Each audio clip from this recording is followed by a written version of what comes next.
Hi, thanks for meeting with me this morning. Bright and early for me on the Pacific Coast at 6:30.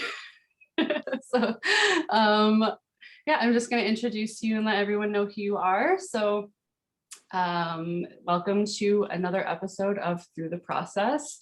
It's a series I started last year during the pandemic, something that I wanted to do. I've always enjoyed talking with fellow creatives about their creative process. And today I'm speaking with Professor Stephen Strogatz. He is the 𝙏𝙃𝙧𝙤𝙪𝙜 Professor of Applied Mathematics at Cornell University. And he is the author of this wonderful book called Infinite Powers, How Calculus Reveals the Secrets of the Universe. And he is also the author of 𝙃 and the Joy of X. So welcome. Thank you. Thanks, Kate. It's really fun to talk to you. Yeah, so I've had it in mind for a while now that with this series, I wanted to expand out of the traditional concepts of what we think of as artists and creatives, especially as someone who myself has always thought of math as a really out of reach subject for me. You know, as you know, I have a background in the arts. I'm a writer. I've studied liberal arts, so philosophy, English, history. I've studied law. And I am now currently actually working towards finishing my bachelor's, and I'm actually getting a Bachelor of Science. So that's a little bit different. What is the topic for that? The major? Right now I'm just doing general studies. I'm probably I'm probably focusing on biology. But as you know, as we've discussed before, we did this interview, I'm going to be taking a calculus class. Oh, awesome. Yeah, and I haven't taken math since I was really young, and I have failed math in the past. I have struggled with math, and it has just been something that I've been terrified of my entire life. So of course I went and married a mathematician. Okay, go ahead. Confront your fear. Confront my fears. So this is me tackling my fears. And anyway, so I came across Stephen's book for all of you while I was researching different resources available to me. I wanted to, find a way to get excited about calculus and just get a deeper understanding. I came across your book, and then I started reading, and I was blown away. My husband was the first person who kind of showed me that math can be beautiful, that it's, not what we think of it. And then I read your book, and here's another person who's writing about math in such a beautiful way and talking about it being creative. So of course I had to speak with you.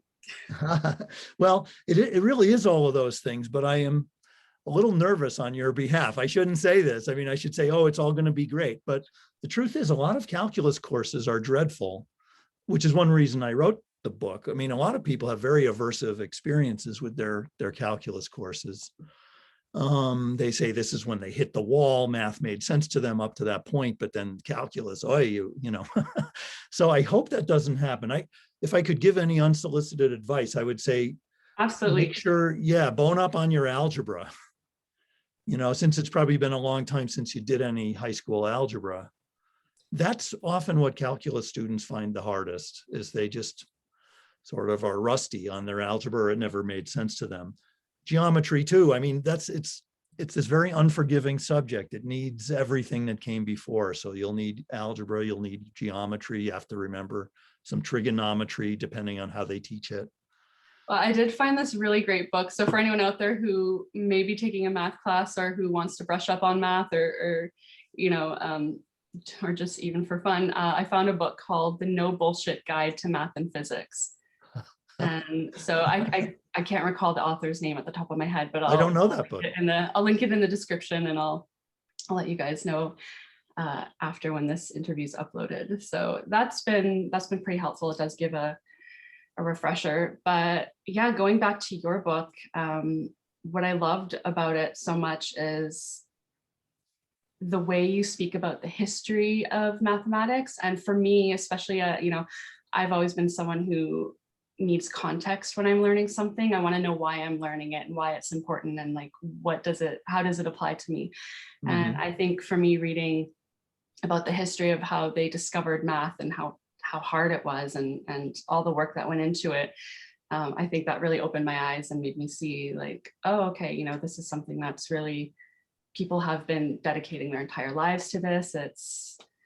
And there's some really wonderful stories in the It book. sure took many. I mean, it's a story of people across continents and centuries and cultures. I mean, it's took something like 2,500 years, you know, more than 2 millennia for us to really, from the first glimmerings of the ideas in ancient Greece or even before, to, well, it's often thought of as sort of coming to a climax, or really the calculus that we're usually taught, the one that you're going to take, is calculus circa 1600 in Germany and in England. But there were also forerunners in France, and then those people were building on ideas from the Islamic world. And, you know, so it really does go back. And also there are independent ideas in like Mesoamerica. The Mayans have ideas, Incas have ideas. There's hints of it in Africa. I didn't really get to talk about that. I mean, the book is not ethno-mathematics, as we sometimes call it. That would be interesting to write about too. Plus there's India, China, Japan. I mean, it really is a worldwide thing as people are trying to confront curves. That's really where it begins. You know, there's a lot of geometry about straight lines and shapes with angles, triangles, squares, all those things that we teach our little kids, right? They learn to identify in preschool, this is a square, this is a triangle.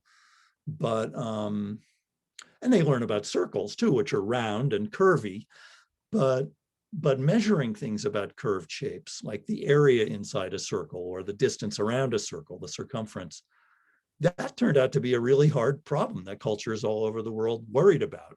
And it was in the attempt to make sense of curved shapes and quantify them that we experienced this bizarre number pi, right? I mean, everyone gets a feeling as soon as they hear about pi, you know, with the numbers, the digits 3.14159, they keep going on, they never repeat, they don't show any pattern. You already get this sense that there's something infinite and infinitely mysterious about pi, but it's traced back to the infinities that are lurking in curved shapes like circles and spheres and other, you know, anyway. So that's the beginning of calculus, trying to make sense of those objects. I love that. And that was one of my favorite parts of the book too, when you were talking about, you know, how they were trying to find the measurement and the circumference of a circle.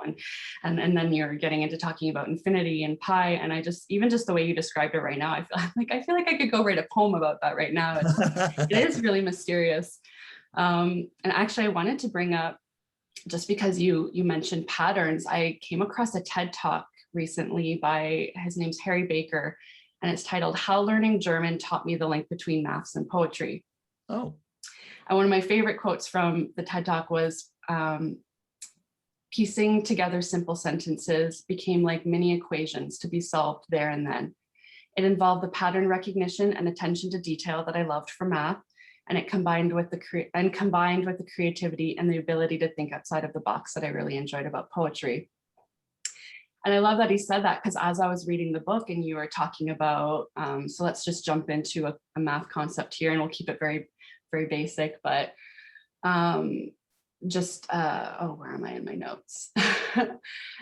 Just cutting. It's cutting and rebuilding. I think it was derivative. I'm trying to find my notes. This is me being an artist. No. Well, I know what you're thinking about. I think you know what I'm talking about, but how you talk Sure. about how it's like cutting and rebuilding, and how calculus is really this complicated, everyone thinks it's this complicated subject, but really it's just about simplifying things by cutting it down to its simplest form and then rebuilding it. Right. And yeah, because that's the thing. I mean, so people who haven't taken calculus, or even if they have, they get so lost in the avalanche of details that if you had to sum up in one sentence, what's it really about? What is the idea of calculus? I think you put your finger on it there, that it's to make complicated problems simpler, and unsolvable problems can become solvable by thinking of them, by breaking them into smaller and smaller parts. Now, everybody who solves problems knows that it helps to, cut a problem down to size and make it into its simplest parts. But the crazy, almost maniacal thing in calculus is that it's like the ultimate obsessive compulsive move. We never stop doing this. We keep cutting, even the pieces get cut.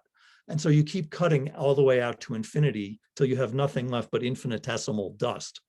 Oh. And at that point, the problem is so small and so simple often that it can be solved, except that then you're faced with this task of putting all the dust back together to reconstitute whatever the original shape was, or process, or phenomenon, or whatever it was that you were studying that's now been pulverized, right? Literally, to make it into dust.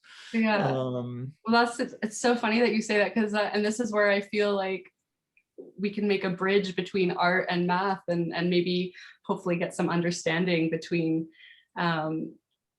you know, I feel like I can understand math a little bit better, because everything you just described is exactly how I feel like I go through my writing process when I'm working on a poem or a story, or for example, I'm working on a longer piece right now. It's a novel. So we talk about taking something big and needing to break it down into its small parts, and then put it back together and make sure it comes out whole. Well, let's talk about that for a second. So in your novel, do you have the vision of the whole novel already? I do have the vision of the whole novel. Sorry. I do have the vision, but it took a really long time to get there. Years even of following different paths and meandering down, you know, different character voices, different plot sequences. And, you know, it's fiction. So I had all these ideas swimming in my head, and I just kept following wherever it went. And at some point I said, okay, I need to bring, that's when I need to start bringing it back. And I needed something, you know, I needed to figure out how to put all those pieces together and come up with something. So I do know the end. I do know the plot for the most part now. I mean, I ask because I know that sometimes writers will say, and I've experienced this myself, in fact, with this very book, I did not have the whole vision of the book in my head. I had a feeling for the book, like a very intuitive feeling of what I wanted to happen. But I often found that by writing the small parts, it took on a life of its own, and it changed the big parts. Like, in other words, it got out of control. And that was exciting. It's sort of exhilarating, actually. And I'm sure this must happen with you with your writing, that things take on a life of their own, and you sort of fought like your characters start to show you who they are. Absolutely. Absolutely. I'm trying to remember, there's a specific moment where I was writing a scene, and this has happened. I used to act when I was younger as well. And this has happened to me one or two times when I'm on stage, but it's like you're writing or you're in the moment, and all of a sudden something just kind of takes over. And Stephen Pressfield, I don't know if you know him, he's an author, he writes historical fiction. He calls it the muse. So yes, exactly. For those who might believe in that, that, and I kind of think of it that way too. It's like, I feel like it's not even me. It's like something right enters my body or and it just goes. And next thing I know, I'm reading the scene a few days later, and I think, I didn't write that. Like, where did that come from? Why are they doing that? Like, that was not the plan. Well, but this is the thing that we all share in the creative people, right? This concept of the muse and the sensation of being amused or bemused, right? Having the muse within you and letting the muse sing. Like it says at the beginning of, is it the Odyssey? Sing in me, muse. I'm not sure. Sing of the man of twists and turns. Yeah, I mean, this feeling of, well, let me, rather than end that sentence, your high school teacher tells you to make an outline. And that's good when you're just learning to write, to be organized and not all over the place. It's helpful to have some vision and make the outline and then try to fill in the outline. But if that's all you ever do in your creative life is fill in outlines, you won't get to feel the muse. And so much of the fun and pleasure of being creative, whether it's in sculpture or writing or math or poetry, whatever it is this sense of shock. Like, where did that come from? And I love being delighted by, of course, it is coming from you. I'm not mystical. I don't think there's anything. I think it is from you, but what is it? Is it some psychological, subconscious That's what I I believe. don't know what, I didn't even, I'm not doing too well on being articulate about this because it is beyond words. It's, and you even wrote that at some point in the book. I have, you know, the unknown, well, it was when you were talking about pi actually, and you were calling it the unknown, where is it? Unknowable, how it's unknowable. Yeah, like mystery. is. You're talking about her. I feel like I'm not very articulate right now either. I think that might just be that it's really early, so I'm going to take another sip of Yeah, you have a good excuse. It's 9:30 in the morning for me. I don't have an excuse, but absolutely. I think it's okay. These things are hard to talk about but they're ineffable and they're sublime. They're very pleasurable. There's this feeling of tapping into something beyond words, beyond logic. And this is, I guess, a point I would like to make, that people always think math is so cold, you know, who have not experienced math as it really is. They only had school math, not creative math. And creative math gives you that same sublime feeling of tapping into something larger than yourself, something that can be spooky and uncanny and very thrilling and awesome in the old sense of the word, like awe-inspiring. I had this experience when I was looking for the ending of this book. I didn't know how to end the book. And I would walk my dog. I mean, my process, so since your podcast is a lot about process, let me just say my process is, I'm a lousy typist. I never learned to type. I'm very slow at typing. My typing can't keep up with my thinking. But I have found that you too? Me too. Yeah, exactly. But what's really nice now is with phones, they have this dictation function, and I can just talk into my phone, like when I dictate notes. So I just walk my dog, which is always very helpful because I'm in some right brain kind of place. Like I'm not thinking that much. I'm in a flow state.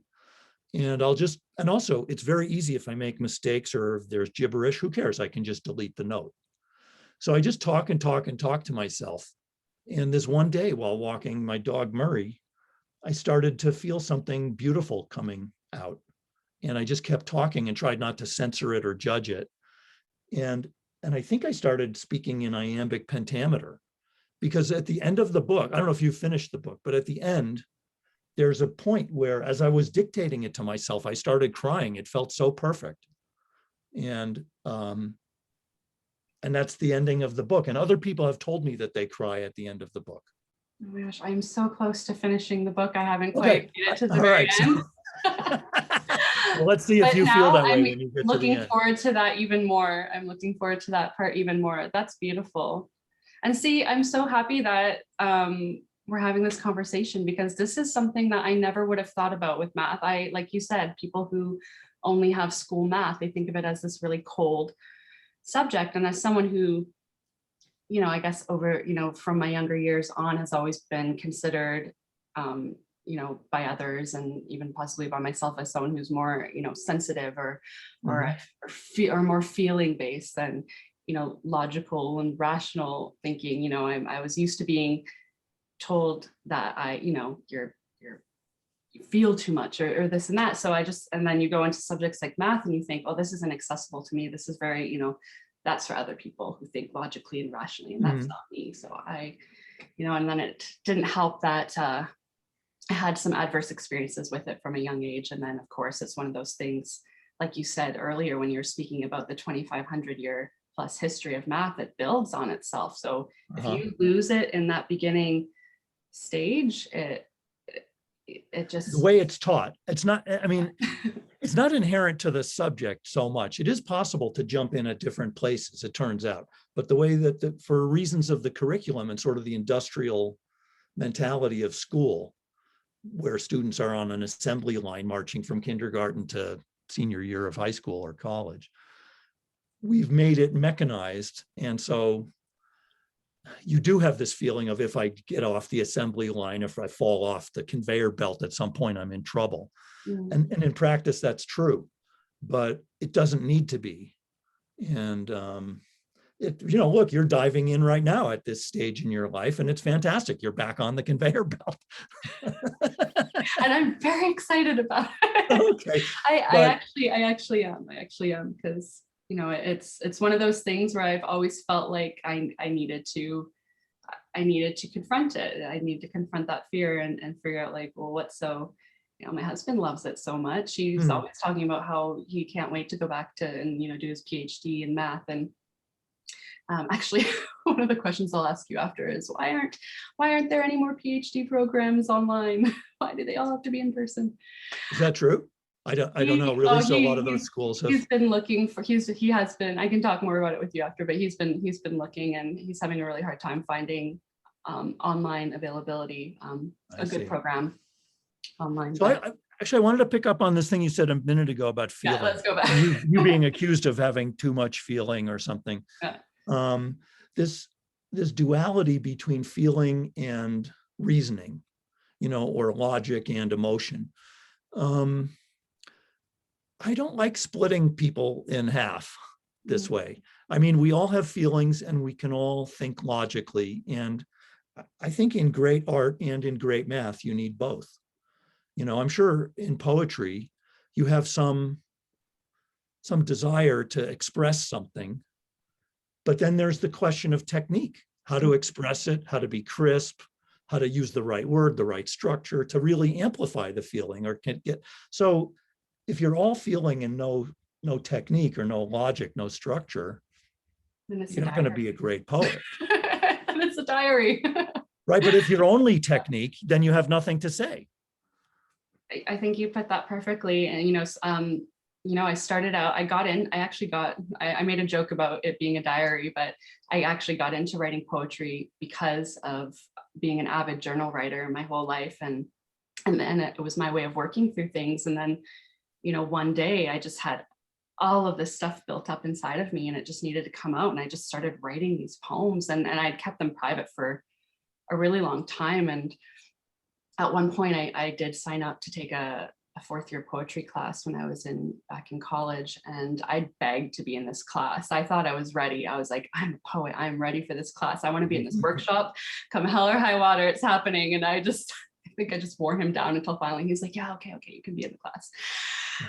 And then I got there and I froze. I absolutely froze. I wasn't ready to be confronted with technique. For me, I was still in that all feeling stage of like, these poems are my babies. This is how I felt. This is how it was, and then a few years after that class, I started to dive into writing more and taking my writing more seriously and learning technique. And I'm still learning technique. I'm still studying, and it's something I'll probably do for the rest of my life.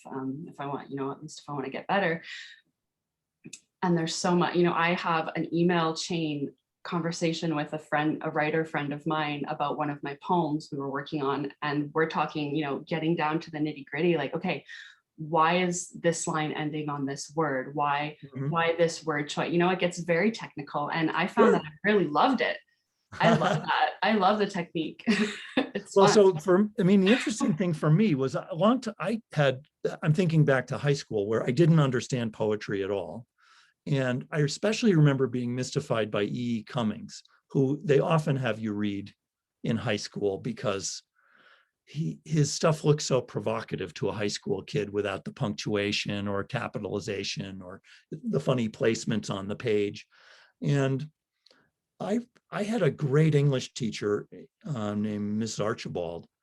And when I was kind of recoiling against 𝙃𝙃 𝙃𝙃 and the look of it, she said that, Stephen, you have to hear it. It's sound.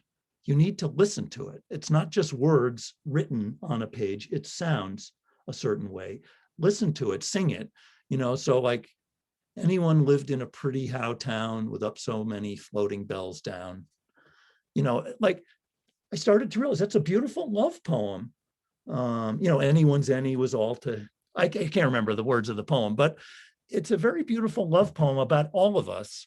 It could be anyone. And, but when you listen to it, of course, it's obvious to a poet that poetry is meant to be listened to. And No, it's not just written.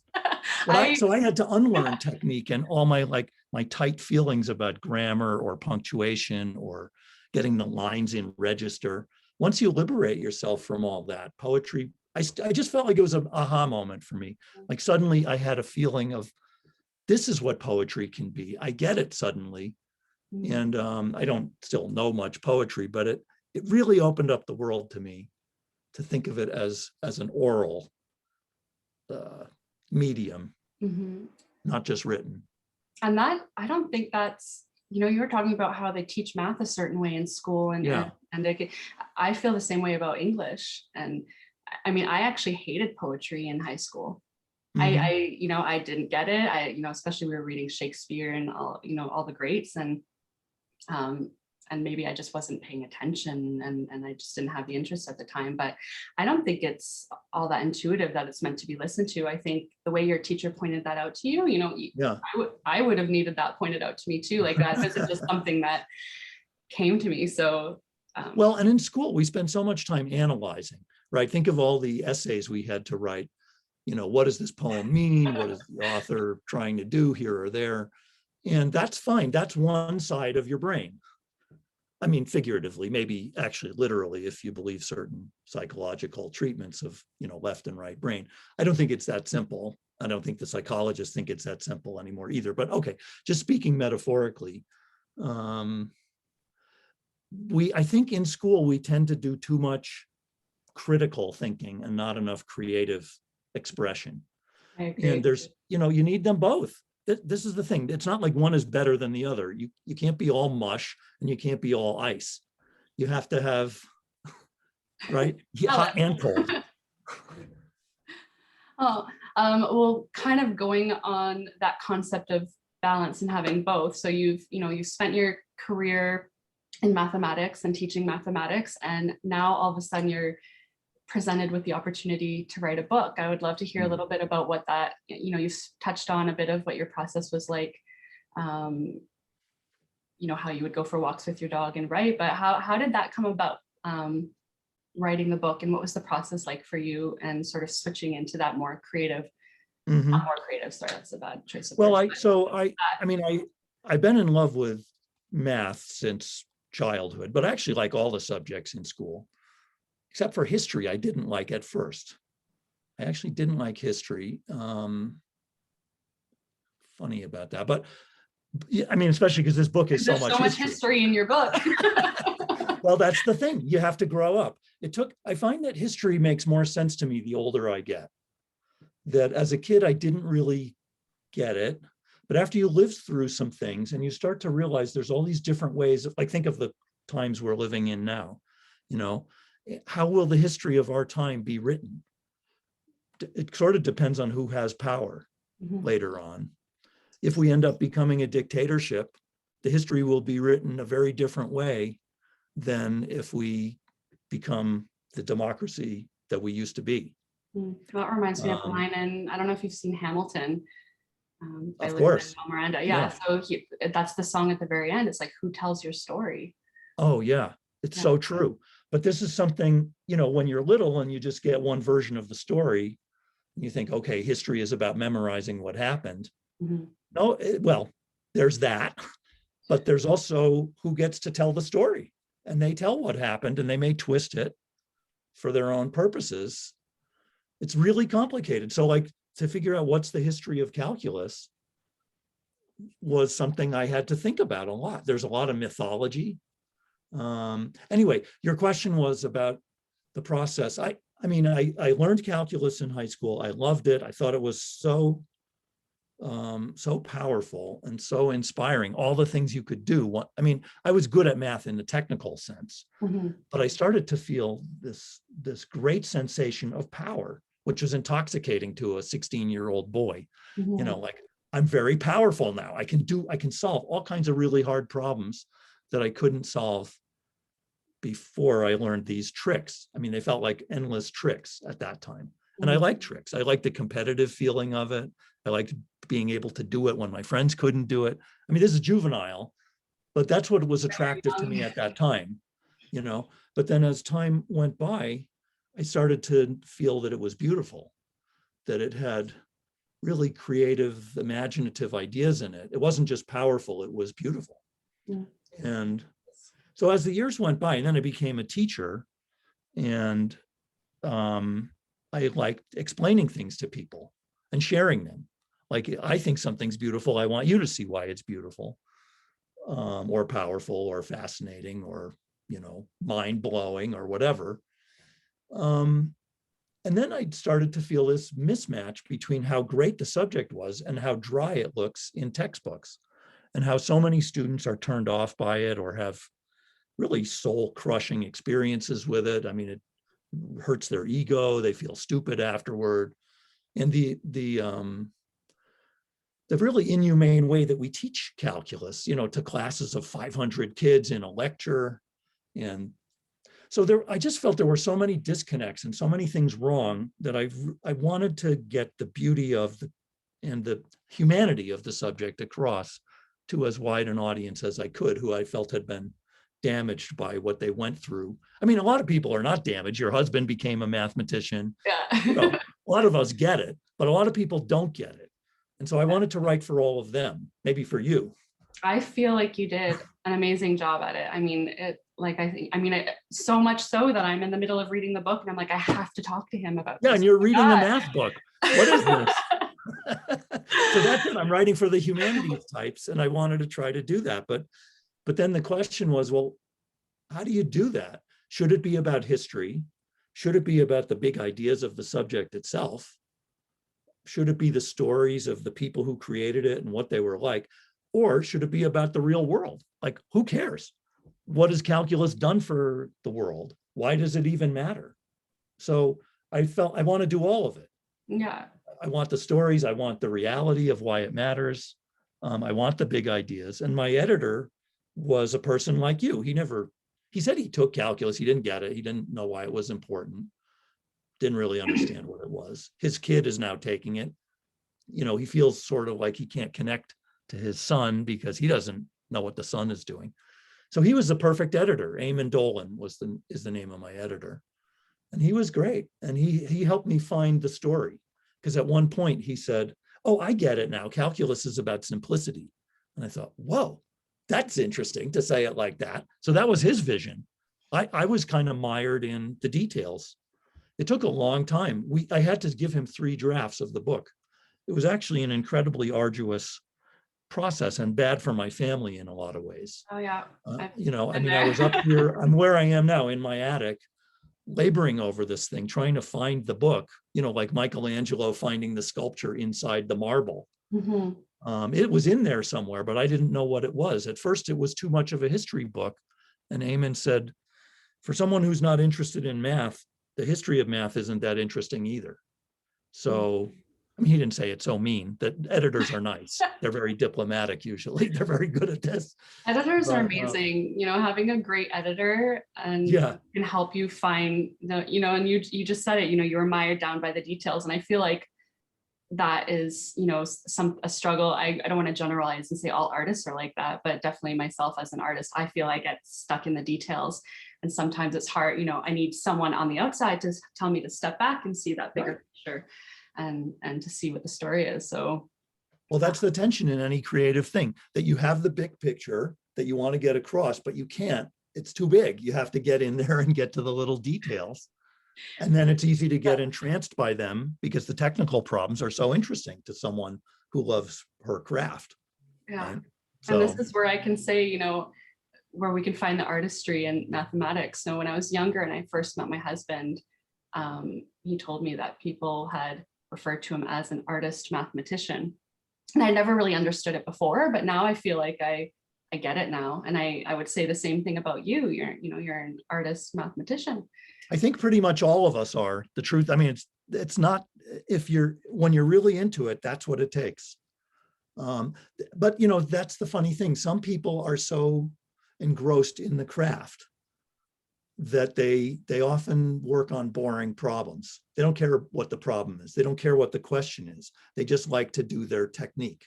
And I don't have a lot of respect, as you can hear the way I'm describing it, for that. But I guess I should be, let a million flowers bloom. There's room for all kinds of people. I guess I myself tend to not be a hyper technical mathematician. I like thinking about big mysteries, and then like if I were a painter, I would be an impressionist. I'm not a photorealistic painter. I don't want every detail. I don't care about that. I want the essence And I want to convey that. And, or maybe I'd be a minimalist, like I don't want you to have to see everything. I want you to see the part that I think is interesting. And so I try to pare back all the other stuff. But what that means is, as an applied mathematician, someone who's trying to, for instance, I did work on how do fireflies, which everyone loved as a kid, capturing them in jars and watching them blink. There are some parts of the world where fireflies will gather by the thousands and all flash on and off in sync.